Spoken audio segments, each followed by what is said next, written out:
കാലിത്തീറ്റയുടെ അടിക്കടിയുള്ള വിലക്കയറ്റം മൂലം ക്ഷീരകർഷകർ കടുത്ത പ്രതിസന്ധിയിലാണെന്ന് ക്ഷീരകർഷക സംഘം ഭാരവാഹികൾ വാർത്താസമ്മേളനത്തിൽ ആരോപിച്ചു. കാലിത്തീറ്റയ്ക്ക് 600 രൂപ വിലയുള്ളപ്പോൾ 1 ലിറ്റർ പാലിന് 34 രൂപയായിരുന്നു. കാലിത്തീറ്റയ്ക്ക് ഇന്ന് 3 ഇരട്ടി വിലയായപ്പോഴും പാലിന് 39 രൂപ മാത്രമാണ് ലഭിക്കുന്നത്. ഇന്നത്തെ കാലിത്തീറ്റയുടെ വില വെച്ച് പാലിന് 80 രൂപയെങ്കിലും ലഭിക്കാതെ ക്ഷീരകർഷകർക്ക് പിടിച്ചു നിൽക്കാനാവില്ല.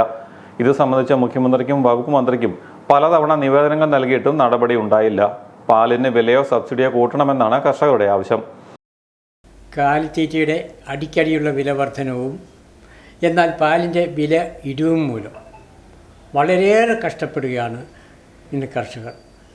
ഏതാണ്ട് 2022 ഡിസംബർ 1-ാം തീയതി പാലിന് 39 രൂപ ആയി.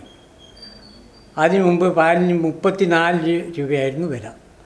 ആ 34 രൂപ വിലയായിരുന്ന അവസരത്തിൽ കാലിത്തീറ്റ ഒരു ചാക്കിന് 600 രൂപയുള്ളൂ.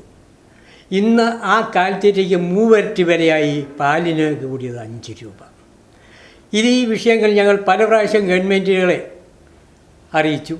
ഇപ്പോൾ ഇവിടെ കേരള ഗവൺമെൻറ്റിന് പല പ്രാവശ്യം മുഖ്യമന്ത്രിക്കും വകുപ്പ് മന്ത്രിക്കും ഞങ്ങൾ നിവേദനം കൊടുത്തു.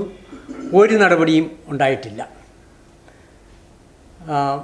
അതുപോലെ തന്നെ സബ്സിഡി, എന്നാൽ പാലിന് വില കൂട്ടുന്നില്ല വേണ്ട, അതിനനുസരിച്ച് സബ്സിഡിയെങ്കിലും കൂട്ടുക, അതുപോലും ചെയ്യുന്നില്ല.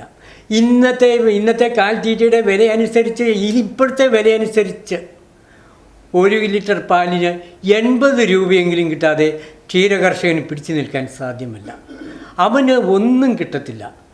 ഏതാണ്ട് ഇന്ന് അധികം എന്തിനാ പറയുന്നത്, 1 ലിറ്റർ കള്ളിൻ്റെ പകുതി വിലയെങ്കിലും ഈ പാവപ്പെട്ട ക്ഷീരകർഷകർക്ക് തന്നുകൂടെ?